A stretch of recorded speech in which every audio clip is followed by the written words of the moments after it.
Matutuloy pa ba ang kasal? Ay, Father, opo. Ayan na ho sila. Tuloy ho ang kasal. Mga guests, umupo po kayo. Tuloy ho ang kasal. Kumalma kayo. At tuloy na Ma? tuloy ho. Tuloy. Ma, wait. Yes, Wait. Dave. Yes.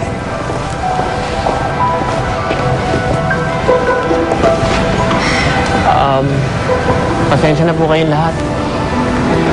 Hindi po matutuloy ang kasal. But it's for the best. Ninyo? Ninyo, anak? Ninyo, anak? Ninyo? Ninyo? Ninyo! Ninyo, anak. Come here.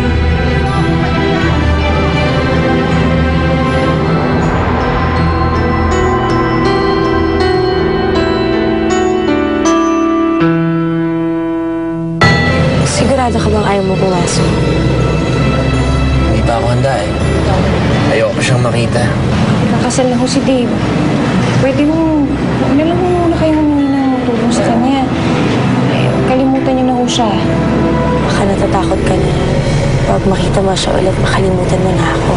Kailan ka ba lalabas dito? Tsaka, parang hindi umuusad yung kaso. Gusto ko na po makita si Yaya Nanay Helen ko. May sulat para sa'yo ang yaya nanay Helen mo. Ate, paano pag hindi ka makaalis dito? Ninyo, sinulat ko to para tuluyan ang magpaalam sa'yo. Hindi kita makakalimutan. Nanay Helen. Napanood mo ang mga nakakaantig na tagpo sa Little Star. Hatid sa inyo ng new best ever